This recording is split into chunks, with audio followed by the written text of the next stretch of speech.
السلام علیکم۔ وعلیکم السلام ورحمۃ اللہ۔ آج ہم قومی شناخت پہ بات کریں گے۔ قوم کیسے بنتی ہے؟ کیا یہ عمل جبری ہے؟ قومی شناخت کسے کہتے ہیں؟ کیا قوموں کے درمیان قوم بننے کے زاویوں میں اختلاف ہے یا یہ ہر جگہ ایک جیسے ہیں؟ جب یہ سب یہ ایسے موضوعات ہیں جس پہ بہت کچھ لکھا جا چکا۔ کہا جاتا ہے کہ قوم کی بناوٹ میں زبان، نسل، کلچر، مشترکہ روایات، مشترکہ اوریجن، ان چیزوں کو بنیاد بنایا جاتا ہے قوم کی بننے کی۔ پھر ایک وقت ایسا آتا ہے ہمیں لگتا ہے کہ ہم قوم سے ریاست کے تصور میں چلے گئے ہیں، شخصی آزادی سامنے آتی ہے۔ یعنی جب ہم قوم کا لفظ استعمال کرتے ہیں تو کیا شخص کی آزادی سلب ہو گئی یا وہ ٹرانسینڈ کر کے ایک کلیکٹیو آئیڈینٹی میں کنورٹ ہو گئی؟ یہ سب آپ سے پوچھنے کا ایک بہت میرے لیے واضح مقصد ہے، وہ یہ کہ جب ہم اپنے ارد گرد جائزہ لیتے ہیں آج کی اپنے حالات کا، تو ایسا لگتا ہے کہ ہر آدمی کہیں نہ کہیں اپنے آپ سے یہ سوال پوچھ رہا ہے اور پھنسا ہوا ہے کہ میں جس جگہ رہ رہا ہوں، جس جگہ کو میں اپنا کہتا ہوں، یہ میرے لیے وہ نہیں جو میں اس کو دیکھنا چاہتا ہوں۔ تو ایک طرح کی تذبذب کی فضا ہے جس میں آج کا نوجوان، میں، آپ، ہم سب زندہ ہیں۔ تو میں آغاز آپ سے یہاں سے کروں گا کہ قوم یا قومی شناخت کیا ہوتی ہے؟ ہاں، یہ بہت ضروری ہے اور آج کل اس پر نئے سرے سے غور کرنا ضروری ہے، کیونکہ ہمارے یہاں بعض اسباب کی وجہ سے قوم اور قومیت کا تصور جو ہے وہ بہت زیادہ جیسے تخیلی ہو گیا ہے یا ضرورت سے زیادہ نظریاتی ہو گیا ہے۔ تو وہ قوم کا حصہ نہیں ہے بلکہ قوم پر اضافہ ہیں۔ تو اس میں پہلی چیز تو یہ ہے کہ قوم کی کوئی ایسی تعریف ممکن نہیں ہے کہ جس پر انسانی اجتماعیت کی اولین صورتوں پر غور کرنے سے نتائج نکالنے والے تمام لوگ متفق نہ ہوں، کیونکہ قوم ایک واقعہ ہے، اور جیسے انسانوں میں کلیکٹیویٹی کا آرگینزم ہے تو یہ جبری ہوتا ہے۔ جبری منفی معنوں میں نہیں کہہ رہا، مطلب یہ واقعہ ہے نا، تو یہ واقعہ بننے کے جو عوامل ہیں وہ فطرت کے نظام میں ہیں، وہ اس پر ہمیں حکم لگانے کا موقع بعد میں ملتا ہے۔ لیکن پہلے یہ جاننا ضروری یہ ہے کہ قوم کے لیے، یعنی قوم کہتے کسے ہیں، اور اس جواب میں کوئی نظریہ، کوئی تصور انسان وہ اپنے اندرونی اختلاف کے باوجود اگر مختلف ہوگا تو کوئی ایک جواب درست ہوگا۔ مطلب یہ اتنا زیادہ جیسے سیلف ایویڈنٹ ہے۔ تو قوم کا مطلب جیسے یہ کہ انسانوں میں اجتماعیت کا عنوان قوم ہے۔ اب اس میں دوسری جو سطح ہے وہ یہ کہ وہ اجتماعیت وہ جڑی ہوئی ہو ایک خطے میں، ایک سیاق و سباق میں، اور ان میں مماثلت کی جو اوریجنل بنیادیں ہیں، یعنی نسل، زمین، علاقہ، زبان، یہ سب چیزیں جیسے مشترک ہوں۔ تو اپنے جبری اشتراکات یا واقعے کی حیثیت سے وجود میں آنے والی جو معاشرتی اجتماعیت ہے، اس کے دائرے میں آنے والے سب لوگ ایک قوم کے افراد ہیں۔ یہ تو جیسے اب قوم کی تعریف ہو گئی اور اس سے لڑنے کی کوئی وجہ نہیں ہے، مطلب اس میں رکھنا اگر ڈال دیا نا، تو جس طرح فرد کی تعریف آج تک متعین نہیں ہو پائی، اسی طرح اب قوم کی ڈیفینیشن بھی ہمارے ہاتھ سے نکلتی چلی جائے گی، اور اس سلسلے میں ہم بہت بنیادی غلطی اپنی تاریخ میں کر چکے ہیں۔ یعنی قوم کے نظریاتی یا آئیڈیلسٹک یا مذہبی تصور کو ہم نے قوم کے آرگینک اسٹرکچر کے خلاف لے جا کے کھڑا کر دیا۔ تو اس کی وجہ سے یہ ہوا کہ ہم قوم بننے کے فطری عمل میں بھی نہیں داخل ہو سکے، کیونکہ ہم نے خود کو اس سے نکال لیا ہے، اور اس کے ساتھ ساتھ قوم کی حیثیت سے کوئی نظریاتی وحدت یا نظریاتی تشخص بھی اختیار نہ کر پائے۔ تو اس کا بھی سبب یہ ہے کہ قوم بنیں گے تو وہ اپنی ثانوی شناختیں بامانی ہوں گی۔ تو پہلی بات یہ کہ زبان، جیسے آپ نے فرمایا، زبان، نسل، کلچر اس میں نہیں آتا، کیونکہ کلچر اسی قوم میں بنتا ہے، یعنی قوم کلچر سے پہلے تشکیل پاتی ہے، کلچر پروڈیوس کرتی ہے۔ تو جیسے زبان، نسل، زمین، مطلب ایک خطہ، اور یہ جیسے بڑی بڑی اکائیاں ہیں قوم کی تشکیل میں۔ اور جیسے میں نے عرض کیا کہ یہ واقعہ ہے، یہ جبری عمل ہے۔ جاوید صاحب، جب میں تاریخی طور پہ دیکھتا ہوں تو یہ بات مجھے لگتا ہے جیسے ایک ٹریڈیشنل یا کلاسیکل نیشنلزم کے پرسپیکٹیو سے تو ٹھیک ہے، یعنی جب ہم کلاسیکلی نیشنلزم کو یا قومیت کے تصور کو اسٹڈی کرتے ہیں تو یہ بات سمجھ آتی۔ آج کی دنیا پہ نظر ڈالیں اپنی، یعنی صرف پاکستان پہ نظر ڈالیں تو جسے ملٹی کلچرلزم کہا جائے، ملٹی لنگولزم کہا جائے، ملٹی ایتھنک ہم ایک سوسائٹی ہیں، اور کاسموپولیٹنزم کی ایک بڑی اصطلاح استعمال ہوئی ہے آج کل۔ یعنی ایسا لگتا ہے کہ اب ایک جگہ پر زبان، نسل اور جگہ کے اندر یہ ساری اکائیاں مل گئی ہیں یا مٹ گئی ہیں۔ اور اس پہ مجھے ایک پنجابی کا وہ محاورہ بھی یاد آ رہا ہے، وہ کہیں کہتے ہیں ایمان نالو تڑے پارے، یعنی جو دھڑے ہوتے ہیں وہ ایمان سے زیادہ بھاری ہوتے ہیں۔ تو اب اتنی، یعنی جو اتنا مکس ہو گئی ہیں یہ ساری باؤنڈریز، تو ہم کہاں کھڑے ہیں اور کیا کر سکتے ہیں؟ ہاں نہیں، یہ تو بہت اچھا، یہ میرے ذہن میں تھا کہ ہم آگے چل کے آپ خود ہی یہ سوال اٹھائیں گے۔ تو یہ تو ہم نے جیسے ایک کلاسیکی تعریف کر دی جو ابھی تک مؤثر ہے، تو وہ ایک ہو گیا۔ دوسرا یہ کہ جو آپ نے سوال اٹھایا ہے، اس کا تو ایک خفیف سا شعور بھی ہمارے ماحول میں نہیں پایا جاتا۔ یعنی ہم بدترین آئیڈینٹی کے کیاس سے گزر رہے ہیں۔ اس تجربے سے بھی ہمارے اندر وہ سوالات نہیں پیدا ہوئے، یا ہم نے باہر موجود ان سوالات اور جوابات سے خود کو لاتعلق کر رکھا ہے جو اس مسئلے کے حل میں کام آ سکتے ہیں۔ تو اس کا سبب یہی ہے کہ ہم اجتماعیت کو جامد نظام سمجھتے ہیں۔ یعنی ہمارے یہاں جیسے لاشعوری طور پہ یہ ہو گیا کہ قومیت جو ہے وہ طے شدہ ہے، بس اپنی ڈیفینیشن پہ پوری اتر گئی، تو اب اس میں مزید غور و فکر کی ضرورت نہیں ہے۔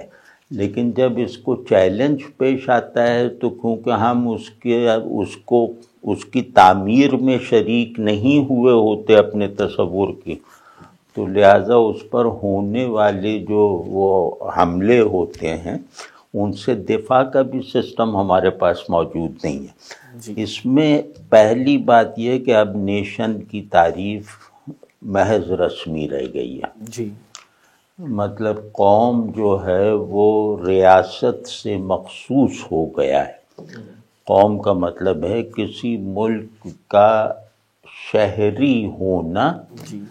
اب اس میں اختلاف یہ ہے کہ وہ شہریت باہر سے آ کے لی گئی ہے تو اس دائرۂ قوم میں آپ آتے ہیں یا نہیں، لیکن اگر شہریت وہ نیٹیوز کی ہے تو وہ قوم ہے۔ تو گویا پاکستانی قوم، ایرانی قوم، ان معنوں میں ابھی فی الحال یہ ہے اور اس کو برقرار رکھا گیا ہے بعض تنظیمی اور سیاسی مصلحتوں سے، مطلب مانا اسے بھی نہیں جا رہا۔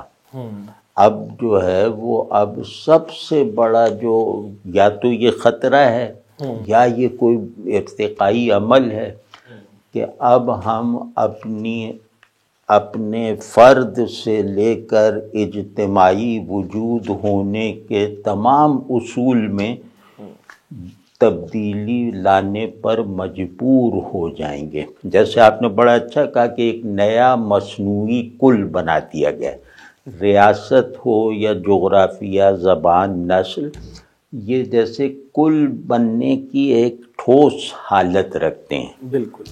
تو ان کے کل بنانے میں غلطی تو ہو سکتی، لیکن یہ نہیں ہوتا کہ ہم نے کوئی ایک انہونی بات کر دی۔ اب صورتحال یہ ہے کہ اب انسان کا تصور ہی ایک طرح سے ڈیکنسٹرکٹ ہوگا۔ اس میں فرد کیا ہے اور قوم کیا ہے کہ پچھلے تمام جوابات وہ ان ایفیکٹو ہو جائیں گے اور ارریلیونٹ ہو جائیں گے، کیونکہ اب ساری جو ہماری وہ انسان کا سارا سفر جو ہے وہ افیکٹیوٹی اور وہ کیا کہتے ہیں ریلیونس پر ہے، اور وہ اب اس سے نکالا جا رہا ہے۔ اس کا سبب اور ہے، وہ انشاءاللہ ہم کسی وقت آپ اور ہم مل کے غور کریں گے، لیکن فی الحال نہ نیشن رہ جائے گی، نہ نیشن سٹیٹ کا کوئی تصور رہ جائے گا۔ یہ سب جو ہیں یہ جیسے فرنچائز ہوں گے ایک گلوبل اسٹیبلشمنٹ کے، وہ آپ کو کلچر وغیرہ کی سطح تک محدود کر کے اپنے قوم وغیرہ ہونے کے تصور کی تسکین کر لینے کی اجازت دیں گے، لیکن اس سے بڑھ کر جو قوم کی تشکیل یا اجتماعیت کی تعمیر میں جو اختیار اپلائی ہوتا ہے انسان کا، انسان جبر میں جو قوم ہے وہ یہ ہے، اس کا انکار نہیں، لیکن یہ کہ یہ قوم جو ہے یہ تو بالکل جیسے جانوروں کا ریوڑ بن کے رہ جائے گی نا، یعنی محض مجبور ہو جائے گی۔ تو اب قوم کو معنی دیے جاتے ہیں، مقصود دیا جاتا ہے، ایک اجتماعی شعور کی بھی تعمیر کا عمل کر کے اس کو قوم کی پہچان بنایا جاتا ہے۔ تو یہ جو دوسرا والا حصہ ہے یہ اب بالکل بے معنی بے مصرف ہو کر رہ گیا ہے۔ اس کی ظاہر اب یا تو فکر کریں یا یہ کہ ساری صورتحال کو اس کے اسباب اور ممکنہ نتائج تک سمجھنے کی کوشش کی جائے۔ اب تو آخری ایک فقرہ میں کہہ دوں کہ قوم کی مکمل تعریف یہ ہے کہ فطرت کے قانون پر مبنی ایک نسلی لسانیاتی علاقائی کل وہ اپنے آپ کو ایک نئے اپنے تصور انسان میں ڈھال کر اپنے لیے ایک شعور میں تعمیر ہو جانے والا امتیازی کل بناتا ہے۔ جی ٹھیک ہے۔ تو اب یہ اگر آپ نہیں بنائیں گے تو اب قوم نہیں ہے، یعنی کسی قوم کا وہ کلیکٹیو کانشس جو اس کے وہ ہیں وہ اگر تعمیر نہیں ہوا نا تو وہ پھر قوم نہیں ہے۔ تو یہ ہمارا مطلب۔ بہت اچھا سر، یہ بالکل وہی بات ہے جس کی طرف میں جانا چاہ رہا ہوں۔ دیکھیں میرے ذہن میں دو حوالے ہیں، ایک ہے امیجنڈ کمیونٹیز، بینیڈکٹ اینڈرسن کی کتاب ہے جو آپ کے اسی تصور کو کسی طرح اپنے طور پر وہ لکھتا ہے، اور دوسرا درخائم مجھے لگتا ہے سوسیولوجی میں ایک بڑی واضح ریفرنس ہے جس نے سولیڈیرٹی کے عنوان سے اس وقت جو فرینچ سوسائٹی کی شکست و ریخت کا عمل جاری تھا اس کو سمجھنے کی کوشش کی، جس کو میکینیکل سولیڈیرٹی اور پھر آرگینک سولیڈیرٹی میں وہ جیسے کنورٹ ہو رہا تھا وہ معاشرہ اس وقت۔ سوال سر میرا یہاں پر یہ ہے کہ یہ ہمارے سامنے ہے کہ ہم بدلتے جا رہے ہیں ہر گزرتے دن کے ساتھ، یعنی میں کون ہوں، میں کیا ہے، اس سوال کا جواب جیسے گھڑا جا رہا ہے، تراشا جا رہا ہے اور ہر نئے دن کے ساتھ وہ ختم کیا جا رہا ہے۔ اور مجھے یہ لگتا ہے جیسے آپ نے بھی بہت اچھا اسے ایکسپلین کر دیا کہ ہم کیا ہیں کا جواب بھی وہیں سے اوریجنیٹ ہوگا، کلیکٹیولی ہم کسی ایک جگہ پہنچیں گے جو ایک اجتماعی شعور کہلائے گا. آپ نے فرمایا کہ یہ جو نئی دنیا بن رہی ہے اس میں کون ہوں یا میں کیا ہوں کا سوال ہی چیلنج ہو چکا ہے، اور اس کے اتنے زیادہ اور عناصر ہیں جو اسے اثر انداز ہو رہے ہیں اس پر. لیکن مجھے لگتا ہے کہ ہم کیا ہیں کہ سوال کی ضرورت تو رہے گی، ورنہ میرے لیے خود اپنا وجود سہارنا مشکل ہو جائے گا. تو یہ خلا پھر کون پورا کر رہے ہیں؟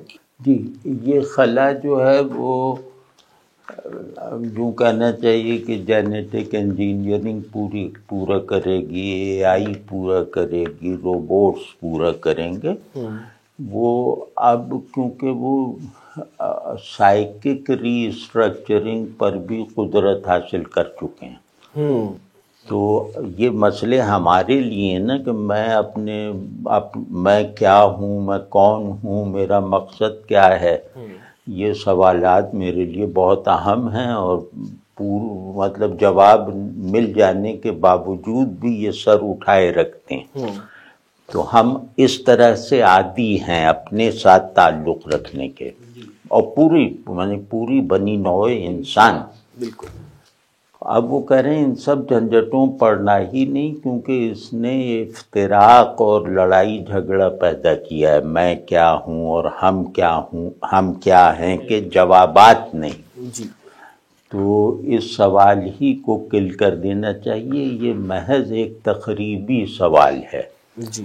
تو اب اس کا وہ جواب دیں گے کہ آپ ایک مشین کے کارآمد اجزاء ہیں، اور انسان کا مطلب یہ کہ مزے سے رہے، اور اس کے جو چند بہت پر لطف اخلاقی آئیڈیلز ہیں وہ اس کو نصیب رہیں عملی حالت میں، کہ جھوٹ نہیں بولنا، اور یہ سب مطلب تمام اخلاق کو ایک ہیڈنزم کے سپرد کر دیا جائے گا. ایک تسکین کو مرکزی نقطہ بنا کر اس تسکین کو حاصل کر لینے کے ذرائع پر ہم میں سے ہر ایک کو دسترس دے دی جائے گی.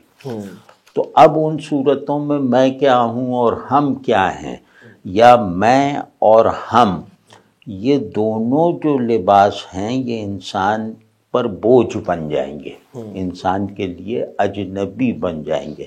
انسان ایک ریاضیاتی وجود کی طرح رہ جائے گا جس کو اپنے مشکل ترین مسائل کا حل ایک کلک میں مل جایا کرے گا. تو نہ وہ ذہن کا استعمال کرنے کی ضرورت ہے، نہ سبجیکٹ آبجیکٹ کی وہ جو ایک انٹریکٹیوٹی ہے اس کی کوئی ضرورت نہیں رہ جائے گی. تو اب اس ساری صورتحال میں میری رائے میں اگر ہم ڈرکہائم کو ہم لوگ اپنے لیے مفید بنانا چاہیں تو اس وقت اس میں بہت زیادہ اس بات کی گنجائش ہے کہ میں کیا ہے اور ہم کیا ہے کہ ڈس انٹرسٹڈ جوابات جو ہم نے اختیار کر رکھے ہیں اسے چھوڑ دیں. اب میں کیا ہوں اور ہم کیا ہیں کہ سوال کو جو ایک سیلف کانشسنس یا ایک سیلف کانشسنس سے اٹھنے والا مسئلہ بنانے کا جو عمل ہے وہ میری رائے میں درکھائم سے زیادہ کہیں سے بھی، مطلب میرا مطالعہ اتنا محدود ہے، آپ کا ظاہر میدان ہے. تو درکھائم کو اگر ہم یہ سالیڈیرٹی ہی کے پوائنٹ پر کہ آرگینک، میکینیکل اور اسٹرکچرل، اور پھر آگے آپ بڑھاتے چلے جائیں، مطلب اس نے اپنے تصور کے اینڈ کو اوپن رکھا ہوا ہے. جی. تو شرط یہ ہے کہ آپ پاؤں بنانے میں کامیاب ہو جائیں، سر جیسا چاہے بنا لیں. جی. تو جب تک ہم انسان کا صحیح تصور قائم کر کے اور اس تصور کے اطلاقات خود اپنے اوپر نافذ نہیں کریں گے، اس تصور کے مطابق بننے کی جد و جہد جب تک نہیں کریں گے تو ہمارا حشر مغرب کے انسان کی طرح ہوگا. مغرب کے انسان کا سب سے بڑا مسئلہ یہ ہے چاہے آپ اسے ان کی کامیابی کہہ لیں اور چاہے آپ ان کی سب سے بڑی ٹریجڈی کہہ دیں کہ وہ کچھ وجوہات، کچھ پیچیدہ اسباب کی وجہ سے انسان کا کسی بھی طرح کا کوئی بائنڈنگ تصور یہ ان کے اوپر بوجھ بنا دیا گیا اور انہوں نے بوجھ کی طرح محسوس کر کے اس کو اتار پھینکا ہے۔ تو اب ہم اگر اس سے نکلنا چاہتے ہیں، کیونکہ میں کیا ہوں کے سوالات میں بہت ساری چیزیں اٹھتی ہیں جس میں میں کیا نہیں ہوں کا جواب حاضر ہونا چاہیے جی، تو وہ سب بہرحال میرے خیال میں اگر ہم ڈرکھائم ماڈل کو لے لیں، ڈرکھائم نے نہایت ہی پرفیکشن کے ساتھ انسان کے تمام جو کیٹیگریز ہیں، اجتماعی، انفرادی، نفسیاتی، سماجی، حتیٰ کہ فلسفیانہ بھی، وہ سب اس کے یہاں پائی جاتی ہیں اور ہمارے لیے وہ بہت کافی نہیں بلکہ نہایت ضروری ہیں۔ لیکن ظاہر ہے کہ ہم کیا کریں گے، ہم اب درکھائم کو پڑھے اور پڑھائے کون۔ بہت شکریہ سر۔ دیکھیے اسی سے مجھے ایک متصل ہماری روایت کے آدمی نظر آتے ہیں جو ان سوالوں کو شاید کسی جگہ تلاش کر رہے تھے، ابن خلدون۔ میں نے اپنے طور پہ تھوڑا ان کو مطالعہ کرنے کی کوشش کی تو مجھے لگا جو ان کے ہاں عصبیت یا عصبیہ کے نام سے جو ایک مقدمہ ملتا ہے انسان کی ایسی کلیت کا، اور ظاہر اس کو تو وہ تہذیبوں کے زوال اور عروج سے بھی مشروط کرتے ہیں کہ فلسفہ عصبیت وجہ بنتا ہے، اور وہ عصبیت کو وہ جس طرح ڈیفائن کر رہے ہیں کہ یعنی جس کو ہم اپنی کلیکٹیو کانشیسنس کہہ رہے ہیں، اوریجن بیسڈ ہو، لینگویج بیسڈ ہو، تو مجھے لگتا ہے کہ عصبیت کا فلسفہ، پہلے تو آپ اس پہ تھوڑا سا تبصرہ کیجئے کہ جو مغربی تصور ریاست و قوم ہے اور جو ابن خلدون کا فلسفہ عصبیت ہے، اس میں کیا مشترک ہے اور کیا مختلف ہے؟ ہاں، اس میں نیشنلزم اگر بہت باریکی سے نہ دیکھا جائے تو اس میں جو ابھی جو میڈیول نیشنلزم ہے، نیشنلسٹ ہونا اور صاحب عصبیہ ہونا اصولاً ایک ہے، تو لیکن یہ اوپر سے ہے، گہرا تجزیہ کریں گے تو یہ ایک ہونے کا جو دعویٰ ہے یہ تھوڑا ہل جائے گا، لیکن بہرحال وہ یہ ہے۔ ابن خلدون کا کمال یہ ہے، اور واقعی اس وقت سمجھ میں نہیں آتا کہ اس وقت اس شخص نے کلچر، نفسیات، انسانوں کے مشترک تجربات اور ان سب سے پیدا ہونے والا اس کا پرائمری شعور اور اس کا ٹیسٹ آف بینگ، اس کے اندر صحیح اور غلط کے امتیازات کا ایک خود کار نظام، جمالیاتی اقدار، اخلاقی قدریں وغیرہ، مطلب یہ کہ وہ انسان کیا ہے کا جواب جیسے اگا ہوا اس میں سے اگا ہوا ہے، اس کے اندر اگا ہوا ہے۔ عصبیہ کہتے ہیں تصور انسان کی کا ایک نشو و نما پاتا ہوا باطن کی کیاری میں اگا ہوا پودا، جو نہ آپ نے خود اگایا ہے اور جو آپ کے پانی دیے جانے کا محتاج نہیں ہے، آپ اس کے وہ ہیں، مطلب آپ اس سے وفاداری سے اگر پیچھے ہٹیں گے تو آپ پہ خزاں آ جائے گی۔ یعنی عصبیہ کے بغیر کسی بھی طرح کی کوئی آئیڈیل یا ریلیجس یا جو کہہ سکیں وہ شناخت بیس لیس ہے۔ تو ابن خلدون پہلا آدمی ہے سوشالوجی میں جس نے آ کے یہ بتایا کہ پودا زمین پہ ہونا چاہیے، ہوا چاہے غیب سے آئے،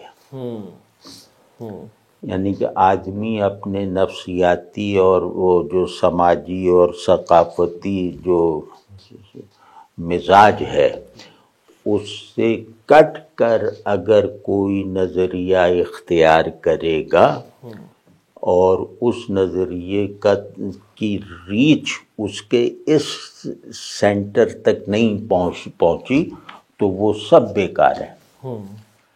تو اس کا کہنا یہ کہ اپنے ہونے میں جو ایک نظام چل رہا ہے جس میں تم خواب دیکھتے ہو، جو تمہاری خوشی ناخوشی کو طے کرتا ہے، جس کے لیے تمہیں فیصلہ کرتے وقت سوچنا نہیں پڑتا، اس کو بیدار رکھو گے تو مسلمان اور عیسائی وغیرہ بننا بامانہ ہے، ورنہ تو یہ وہی ہے کہ تم نے اپنے آپ کو منہا کر کے اب ایک ایسا تشخص اختیار کر رکھا ہے یا اپنے اوپر لاد رکھا ہے جو تمہارے ہونے اور سوچنے اور محسوس کرنے کے پورے نظام سے لا تعلق ہے۔ تو مجھے ایک جیسے کلیکٹیو اسکیزوفرینیا ہے۔ تو سر کیا یہ کہنا ناجائز ہے کہ ہم اسی وقت سے گزر رہے ہیں؟ ہم تو بہت عرصے سے گزر رہے ہیں۔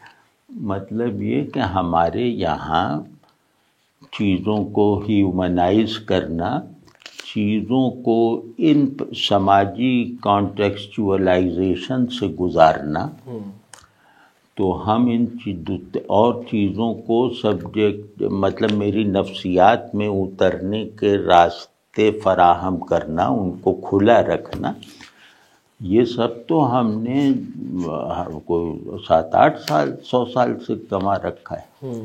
ہم آپ دیکھتے نہیں کہ ان قوموں میں جارحیت پیدا ہو جاتی ہے جو اپنی کلچر وغیرہ کی توہین پہ کھڑے ہوتے ہیں، راضی ہو جائیں، اور جن لوگوں میں وہ ہوتا ہے کہ بھئی وہ پنجابی بھی ہیں، وہ سوڈانی بھی ہیں، تو وہ لوگ جو ہے وہ بہت مضبوط ہوتے ہیں اپنے نظریات میں، ایک رچاؤ کے ساتھ، ایک مٹھاس اور مضبوطی کے ساتھ۔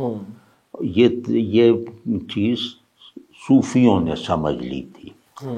تو صوفیوں نے، آپ نے غور کیا ہوگا کہ انہوں نے جو جارحانہ امتیازات کو ختم کیا۔ ابن خلدون مانتا ہے کہ جارحانہ امتیازات بھی لازم ہیں، لیکن یہ کہ وہ ایک قوت ہے 100 قوتوں میں سے، لیکن ہم نے تو اپنے دین کو ایسا بنا لیا کہ جس میں ہم سے مختلف ہونا جو ہے وہ قابل نفرت ہو گیا، فرد کی سطح پر بھی اور کلیکٹیو سطح پر بھی۔ تو اب اس میں ظاہر ہے کہ میں ہندوستانی ہوں، مجھ سے آپ عرب بننے کا مطالبہ کیوں کر رہے ہیں؟ آپ دین کے لفظ ہی نہیں، مفاہیم اور مقاصد بھی عربوں سے لیں گے، تو پھر اس کا مطلب یہ کہ آپ یہی مصنوعی بن جائیں گے، اور آپ اپنے آپ کو پوری طرح انڈو کریں گے حقارت کے ساتھ، اور جس تہذیب نے آپ کو پالا پوسا ہے اس تہذیب کے سلسلے میں آپ کا سارا رویہ تخریبی ہو جائے گا یا احساس کمتری والا ہو جائے گا۔ بھائی میں نہیں سمجھ سکتا کسی بھی طرح اللہ سے تعلق، چاہے فہم کا ہو چاہے دل کا ہو، میں کبھی سے عرب کانٹیکس بنا کے عرب سبجیکٹیوٹی کے ساتھ، ظاہر ہے نہ ایرانی سبجیکٹیوٹی نہ مطلب کہیں اور کی، میرا ہندوستانی ہونا، میرا پاکستانی ہونا اگر بہت تازگی اور شادابی کے ساتھ میرے دین میں محفوظ نہیں ہے تو یہ سب کچھ جو ہے یہ مشینی عمل ہے۔ حضرت یہ یعنی یہ تو ہم نے اس کا کر لیا تھیوری میں، اور یعنی جو چیزیں جاننی چاہیے اس پہ ہم نے اپنی رائے دے دی جیسے، لیکن میرے لیے ضروری سوال یہ ہوتا ہے کہ اب کیا جائے۔ یعنی میرے لیے سب سے بیسک بات یہ کہ ہماری قومی شناخت کے مستحکم ہونے کے راستے میں آخری رکاوٹیں کیا ہیں اور ان کو کیسے عبور کیا جا سکتا ہے؟ نہیں، یہ رکاوٹیں مطلب اگر ہم اپنا بالکل جیسے اپنی بناوٹ کا مطلب ہم اپنا میکینزم اگر درست کرنا چاہیں یا اس کو بحال رکھنا چاہیں تو اس پہ بات ہو گئی، اسی پہ ہماری وہ ساری اسٹرکچرنگ بھی ہو جائے گی. وہ نہیں ہوئی ہے تو اس کا سبب پتہ چل گیا. وہ سبب نظریاتی اور لاجیکل نہیں ہوتے، یعنی ہمارے بہت سے اچھے برے معاملات کی بنیاد صحیح غلط پہ نہیں ہوتی یا حق و باطل پہ نہیں ہوتی. تو اگر آپ اپنے فطری سیلف ہوڈ پر کسی بھی لاجک کا صحیح غلط، کسی بھی نظریے کا حق و باطل پرکشش بنائے بغیر اور مفید بنائے بغیر نافذ کر دیں گے تو ظاہر ہے اس کے نتیجے میں انتشار پھیلے گا. حق اپنے تصور میں صحیح بیان کر دیں گے آپ، لیکن حق کی تاثیر جو ہے وہ تخریبی ہو جائے گی. تو وہ تو ہم اپنا نقصان کر چکے. وہ اگر جنہوں نے نہیں کیا وہ عرب عجم ہیں، انہوں نے دیکھ لیجئے کہ انہوں نے کہا کہ وہ عربیت سے ہم لڑیں گے، انہوں نے کہا ہم عجمیت کو داخل نہیں ہونے دیں گے. تو وہ دوسرا ہے، وہ سیکنڈری لیئر آف کلیکٹیویٹی جو ہے، اور جو ایک نظام مراتب قومیں اپنے لیے طے کر لیتی ہیں نا، تو ان دونوں نے اسے کرپٹ کر دیا. ہم نے پرائمری جو جس پہ سب بنیاد ہے اس کو تہس نہس کر دیا. تو ہماری صورتحال تو یہ اس طرح کی ہے. دیکھیے مجھے یہ لگتا ہے کہ اس صورتحال تک پہنچنے میں دو، یعنی جیسے جو میجر ذمہ دار ادارے کہہ لیجیے انہیں، یعنی مجھے لگتا ہے کہ ریاست کا ایک ایسی تعریف لے کے ہم چلے جو ہماری کولونیل تاریخ سے پیدا ہو رہی تھی، جو جبر کے اصول پر تھی، اور ریاست جو جیسی ہم نے ریاست پاکستان بنا دی اس میں بہت کچھ جیسے امپوزڈ ہے، تھونپا جانے والا ہے. اور دوسرا پھر دین کی ایسی بے لچک تصویر سامنے آئی جس میں جیسے آپ نے بہت اچھا کہا کہ اب تو صرف غیر دین ہونا مشکل نہیں رہا، ان کے ساتھ تو ایک منافرت کا تعلق تھا، اب دین کے اندر جتنا کچھ ایک دوسرے کے ساتھ فرقہ واریت کے نام سے داخل ہو گیا. تو یہ لگتا ہے تقسیم در تقسیم کا عمل ہے، اور ظاہر ہے یہ کہیں ملے ہوئے ہیں کہ ریاست بھی کسی نہ کسی طرح اس کو بڑھاوا دیتی رہی، اس رویے کو. ریاست بڑھاوا دیتی ہے، یہ سب ہے، لیکن جو اصولی ایک ہوتی ہیں وہ اسباب جو ثابت کیے جا سکیں، جیسے فرد جرم عائد کرنا. جی. تو ریاست تو ہماری جو ریاست پورا کا پورا ایک جبری تصور ہے. جی. مطلب ریاست میری شناخت کی مجبوری ہے، تکمیل نہیں ہے. اب پاکستان میں جیسے کہ وطن اور ریاست میں تصادم ہے. جو باہر سے آئے ہیں وطن جہاں وہ پیدا ہوئے ہیں وہ ان کا وطن ہے نا. بالکل.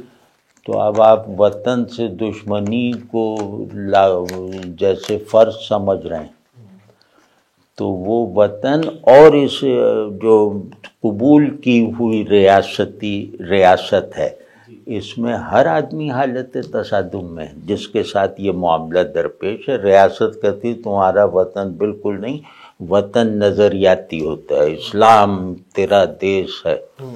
اب اس طرح کے بڑے بڑے نعرے لگا کے آپ نے ہماری نفسیات کے ایک بڑے حصے کو ایک خالی، جیسے وہ خالی ڈسٹ بن کی طرح بنا دیا ہے. مطلب ہم اس سے کوئی نتیجہ نہیں نکال سکتے. ہم اس کو نہ ٹریجڈی بنانے میں کامیاب ہیں، نہ کامیڈی کی طرح محسوس کرنے میں کوئی کام. تو یہ نہیں، پہلے انسان بنو. انسان ہونے میں فرد اور اجتماعیت کے جو جبری وہ ہیں دائرے، ان کو قبول کرو.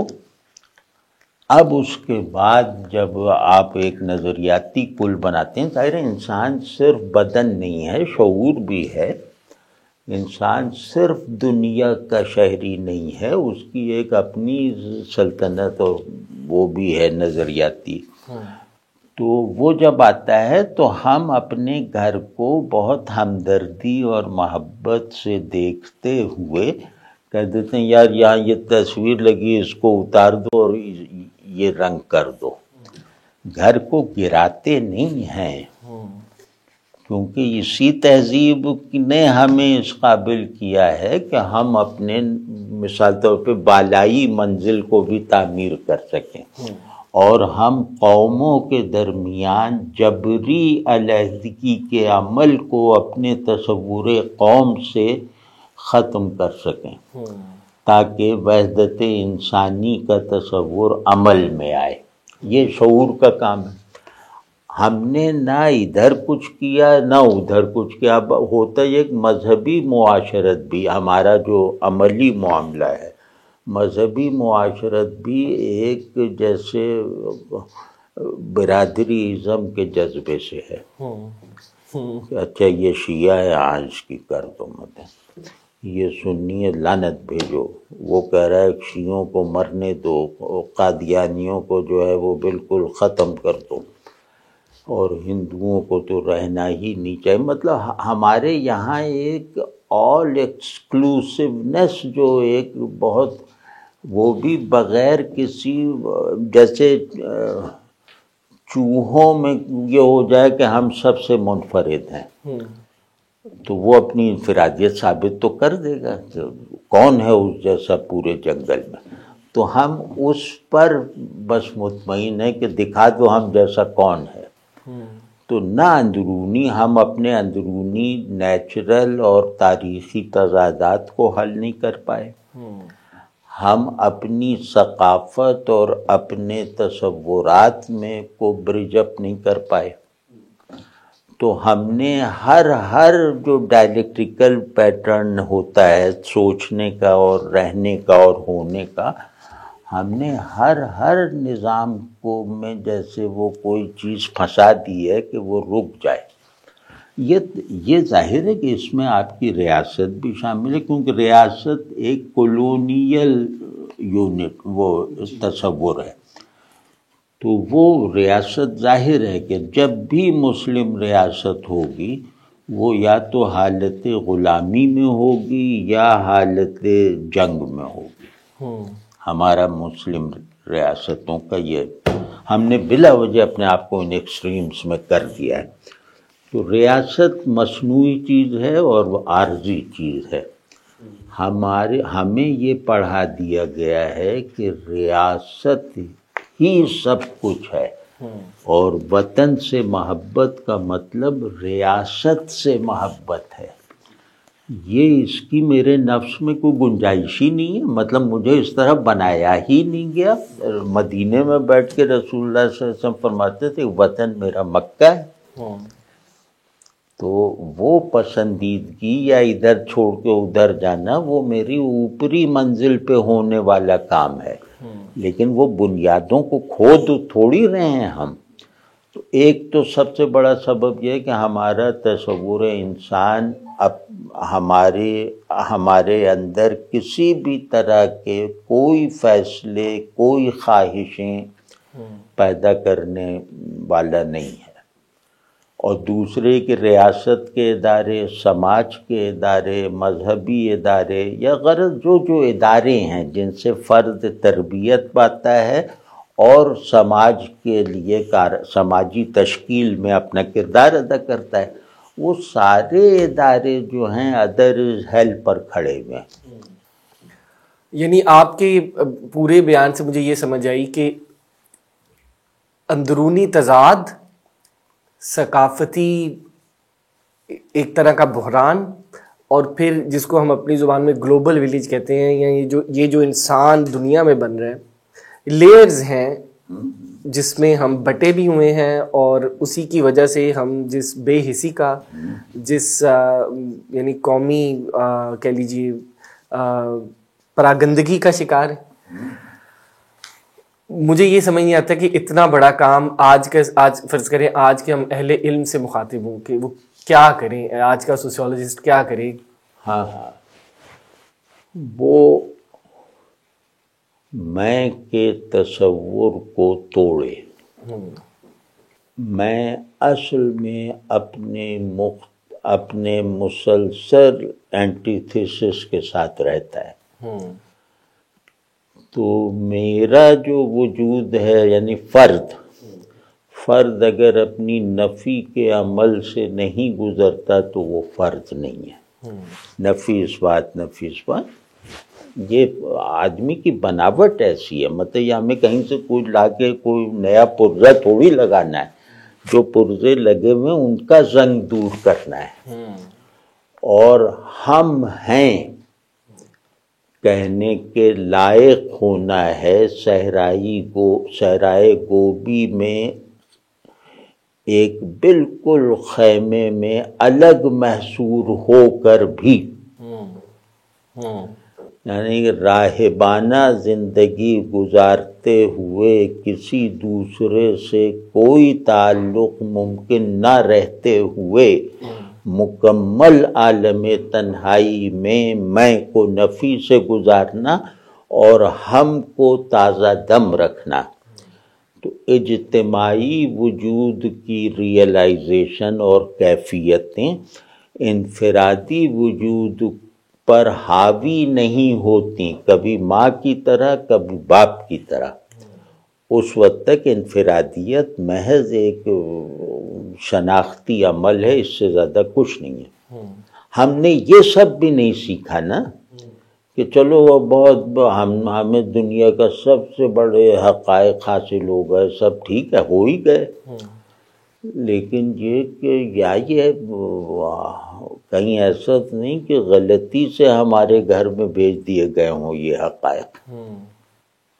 ہم ان کے مستحق ہی نہیں، تو کچھ بھی نہیں. یعنی ہم اپنی جبلتوں سے اوپر اٹھ کر کسی بھی درجے میں استقامت اختیار کرنے کی اہلیت سے محروم ہیں.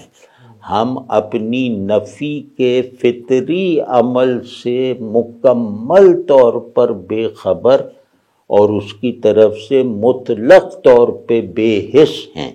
تو اب بھائی سب میرے سمجھ میں یہی آتا ہے کہ اپنے اندر انسان بننے میں جو کمیاں رہ گئی ہیں، اپنے سماج میں انسان بننے سے روکنے والے جو اقدار اور ماحول پیدا ہو چکے ہیں ان سے جان چھڑاؤ. یہ واعظ و نصیحت کا موضوع نہیں ہے، یہ ایک طرح کی حمیت جس کو وہ ابن خلدون عصبیہ کہتا ہے، یہ اس کی بیداری سے مشروط ہے. حضرت آج کے لیے میرے خیال ہے ہم اس کو یہاں روکتے ہیں. یہ موضوع میرے خیال میں اتنا بڑا ہے کہ صرف اسی ایک کام پر کہ اس عصبیہ کی بیداری آپ بتائیے نا. یہ آپ نے جیسے قوم، ریاست و مذہب کا جو آپ نے مجھے یہ دیا، تو یہ خیر یہ پھیلاؤ رکھنے والا موضوع ہے، لیکن میری گزارش یہ ہے کہ اس کو ہم ایک نشست اس پہ ہی رکھیں کیونکہ اس میں بہت کنفیوژن ہے. اور اسی طرح قومی شناختی ہی میں کنفیوژن ہے تو مستحکم و کمزور تو بعد میں آئے گا. آپ نے مصنوعی قوم بن کر وہ اپنے وطن، اپنی تہذیب، اپنے سب چیزوں سے، اپنے نیچرل کنڈیشن سے غداری کی ہے. تو یہاں آ کے دیکھنا ہے کہ یہاں کوئی ریاست کی بنیاد پہ قوم نہیں پیدا ہوئی. جی تاریخ میں بھی تاریخی طور پر بھی نہیں ہوئی. ہاں، اور نہیں ہوئی اور نہ ہو سکتی ہے. اور نہیں، چلو یہ تو نہ ہوئی، لیکن یہ کہ آپ جس تصور قوم کے چیمپئن بن کے آئے تھے، جس کو اپنا جواز بنا کر آئے تھے، وہ تصور قوم ہی قبول نہیں کیا گیا. جیسے ہی ہم واگا بارڈر کراس کر کے آئے تو ہمیں وہ تصور جلدی سے نقاب کی طرح تھا جو دھوکہ دینے کے لیے جلدی سے ہم نے نقاب وہیں پھینک دیا اور یہاں آ کے وہی چہرہ اختیار کر لیا جو نیچرل لگے. تو اب یہ کوئی تک ہے کہ مطلب یہ کہ آپ نے قومی مفاد، قوم کا ایک عجیب سا کارپوریٹ تصور، ایک قبائلی سا تصور دے کر سب سے ان کی سب سے قیمتی چیزوں کی آپ نے قربانیاں مانگی ہیں. تو اور اس قوم میں کیا رکھا ہوگا کہ جو بالکل دھوکے میں جان نثار کر رہی ہے اور جہاں جان دینی چاہیے وہاں بھاگ رہی ہے. یعنی جو جان سے زیادہ اہم چیزیں ہیں ان سے اپنا پیسہ بھی بچا رہی ہے، اور جو بالکل مصنوعی ایک بت ہے اس کے آگے اپنے آپ کو پورا نچھاور کر دیا. تو ایک میں مطلب بعض مرتبہ ایسا لگنے لگتا ہے کہ یا تو کوئی اور قوم آ جائے گی، مطلب اب یہ مسلمان پرسپیکٹو میں، اور مطلب کہ ہم لوگ تو مذہب تو اب جیسے ایک بھاگنے کا بہانہ بنا ہوا ہے نا، یعنی ہر چیز میں آپ اپنے اعصاب کو سن کرنا چاہیں اور اپنے واقعی گلٹ سے نجات حاصل کرنا چاہیں تو یہ اینٹی ڈپریسنٹ ہے جی. وہ آپ نے فوراً کر دیتے ہیں اللہ اکبر، اللہ اکبر کہہ کے بل میں گھس جاتے ہیں. ابھی اللہ اکبر کہہ کے پہاڑ پہ چڑھو ہم بل میں گھس جاتے ہیں. تو یہ نہیں، یہ ایک طرح کا، میں مذہبی اصطلاحوں میں اسی لیے بات نہیں کرتا کہ یہ کلیشے بن گئے ہیں، یہ دھوکے والی چیزیں بن گئی ہیں.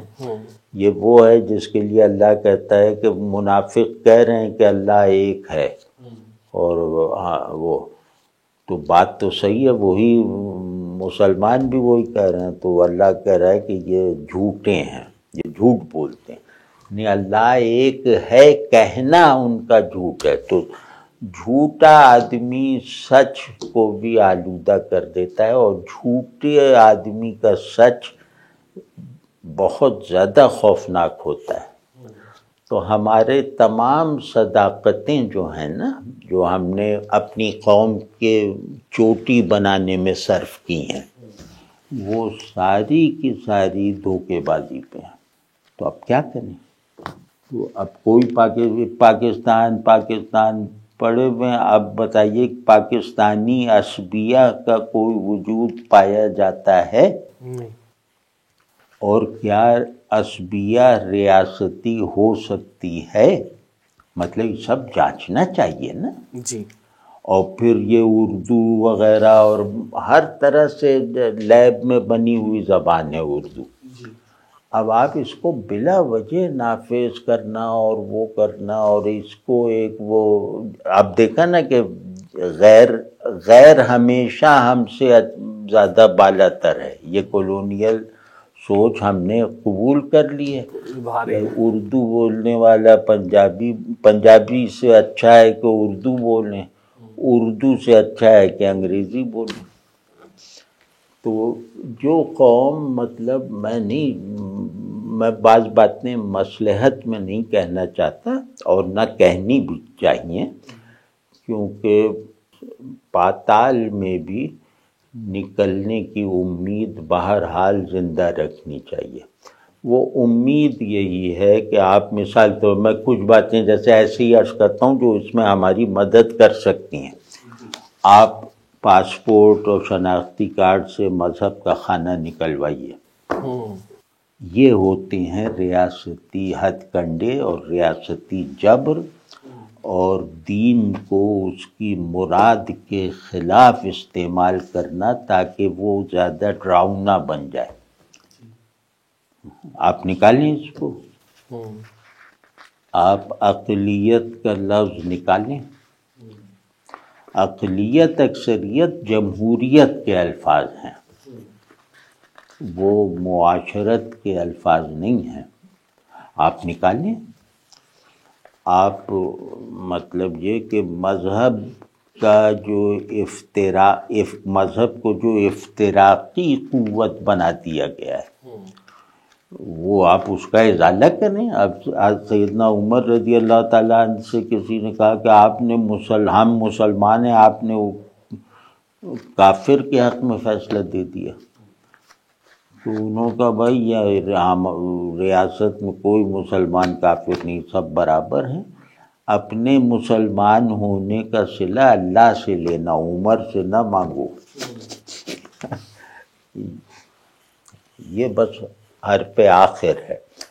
ہم نے عجیب طرح لجلجی سی مذہبیت اور ایک چیونٹوں والی اکڑ پیدا کر رکھی، اور اس میں ہم دوسروں کو بھی چاہتے ہیں کہ وہ ہمارا ساتھ دیں. اب ظاہر ہے آپ ان کو ڈنک ماریں گے تو سی سی کرتے ہیں، تو آپ کہتے ہیں بس یہ ہو گیا ہمارا کام. بالکل نہیں، یہ سارے تصورات سے جان چھوڑانی ہے اور یہ دکھانا ہے ہمیں کہ قوم اپنی نیچرل اساس پر رہتے ہوئے ایک نظریاتی وحدت کی حامل ہو سکتی ہے، تنوع کے ساتھ، اختلاف رائے کے ساتھ. ٹھیک. میں بس ایک چونکہ یہ منصوبہ ایسا ہے، یہ ٹاپک ایسا ہے کہ یہ جیسے میرے دل کے بہت قریب ہے. دیکھیے جتنے مسلم معاشرے ہمارے ارد گرد ابھی موجود ہیں، جتنے مسلم معاشرے ہمارے ارد گرد ابھی موجود ہیں، سب سے تنوع ہمارے خطے میں پایا جاتا ہے. زبان، نسل کے نام، ہر یعنی بنیاد جو ہے جو آپ بتا رہے ہیں، اور مجھے لگتا ہے حل وہی ہے. لیکن اس سے وہ جو بہت زیادہ ایسا لگتا ہے کہ ایک طرح کا دوسرا امکان بھی ہے تصادم کا بھی، اور بے تحاشا جیسے کیوس کی اس میں بہت سے بیج ہیں اس کو، کیونکہ سر لگتا ہے یہ کہ اتنے لمبے عرصے سے دبایا گیا ہے ان ساری جائز یعنی ڈیمانڈز کو، کہ اب اگر ہم یہ کریں کہ ان کو خود اپنے طور پر، جیسے آپ نے کہا پودا، اس کو گرو کرنے کا موقع ملے گا. یہاں بہت کچھ ایسا ہے جو یعنی لگتا ہی ہے کہ وہ چونکہ ہم ایک خاص کانفلکٹ کی ہسٹری سے گزرے ہوئے ہیں پچھلے 200-300 سال سے. اس پہ آپ کا کیا کہنا ہے؟ سیلف پٹینس ہے وہ، اور لیکن وہ متوسط طبقے میں ہے. مطلب مارکسسٹ تھیوری کے مطابق وہ جو آپ دیہات میں جائیے تو وہ لوگ مطمئن ہیں اپنی اپنی شناخت پر، اپنے اپنے دین کو محفوظ رکھتے ہوئے وہ مطمئن ہیں. تو یہ ہمارے لیے کوئی بہت بڑا جبری فیصلہ نہیں ہوگا یہ، بلکہ لوگ سکون کا سانس لیں گے. صرف آپ کو تھوڑا سا، کیونکہ اب طاقت جو ہے وہ اکثریت پہ موقوف نہیں رہی جی. اب طاقت کے ڈسٹرکٹیو ہونے کے بہت سارے وینیوز کھلے ہوئے ہیں. 4 آدمی 4 لاکھ کو پریشان کر سکتے ہیں. تو اس کی پرواہ نہ کریں. اور جیسے میں اپنا احتجاج ریکارڈ کروانا چاہتا ہوں کہ جیسے جسٹس قاضی عیسیٰ کا جو ہے، میں نہ کوئی سیاسی آدمی ہوں، نہ کسی، میں ہر ایک حکومت کے حق میں دعا گو رہتا ہوں کہ اللہ انہیں کامیاب کر دیں. میری کوئی سیاسی عصبیت نہیں ہے. سیاسی عصبیت جانور بناتی ہے، انسان بننے سے روکتی ہے. تو وہ اب وہ احمدیوں کے مسئلے پر ایک نہایت مناسب، نہایت انسانی آبزرویشن دی، تو اس پہ آپ نے شور مچا دیا. مطلب یہ دین کو کیا بنانا چاہ رہے ہو؟ اب یہاں تک تو نوبت پہنچ گئی نا کہ میں تو اللہ کا شکر ہے کہ نوازی ہوں، روایتی دین پہ ہوں، اور یہ سب اللہ قبول کر لے. مطلب بظاہر مسلمان ہونے کی یہ جو آج کل کی شرطیں ہیں وہ سب پوری کرتا ہوں، داڑھی کا سائز بھی ٹھیک ہے سب. تو میں ڈرتا ہوں کہ مولویوں کی یا ان کی حکومت آ جائے، یا دین کو ریاستی نظام بنانے کی ضد کرنے والوں کی حکومت آ جائے. موجودہ اسٹف کو دیکھتے ہوئے میں ڈرتا ہوں.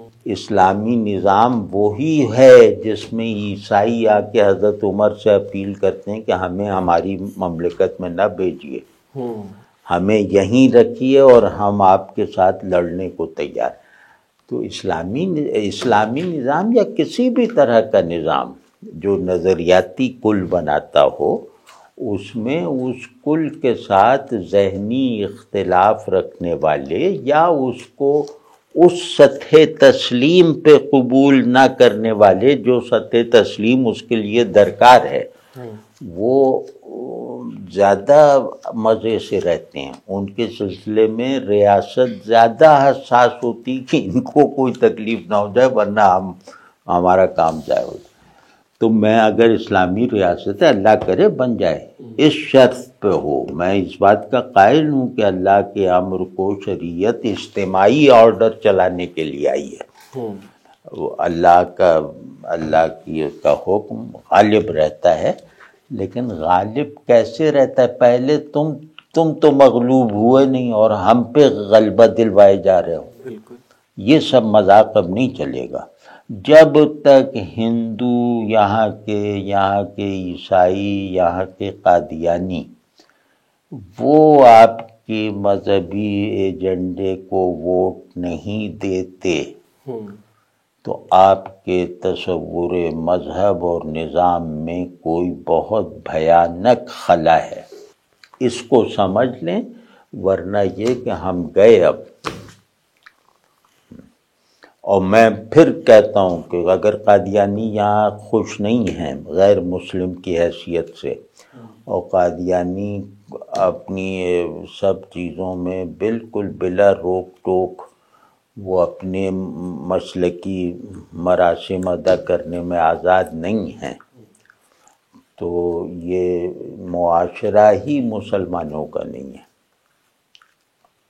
یا عیسائی یا جو بھی ہو، مطلب سب آزاد ہیں اور سب کا دل چاہے. بس صرف ایک موٹی پابندی ہے کہ آپ تبلیغ نہ کریں. بس ٹھیک ہے، نہ کرو. وہ تھوڑی ناگوار ہے. ہمیں اگر ویٹیکن میں شہریت مل جائے تو وہ بھی کہیں گے تبلیغ نہ کرو، تو ہم کہیں گے ہاں نہیں کرتے. شکریہ جاوید صاحب. بہت آج ہم نے ایک انتہائی اہم مسئلے پر بات کی، قومی شناخت. ہم کون ہیں، اور اس سوال کے جواب میں ہم کیا اپنے سامنے ایسی چیزیں چھوڑ چکے ہیں جن کا ہمیں پتہ ہونا چاہیے تھا. قوم کیا ہے، ہم کیسی قوم ہیں، اور ہمارے اس حال تک پہنچنے کی جو واضح ذمہ دار تصورات ہیں ان کی ہم نے نشاندہی کرنے کی کوشش کی. یہ بحث ایک نشست میں محدود نہیں رہ سکتی، اس لیے اسی بحث کو آگے بڑھاتے ہوئے ہم قوم، مذہب اور ریاست کے باہمی تعلق کی نوعیت پہ بات کرنے کے لیے اگلی دفعہ حاضر ہوں گے. السلام علیکم.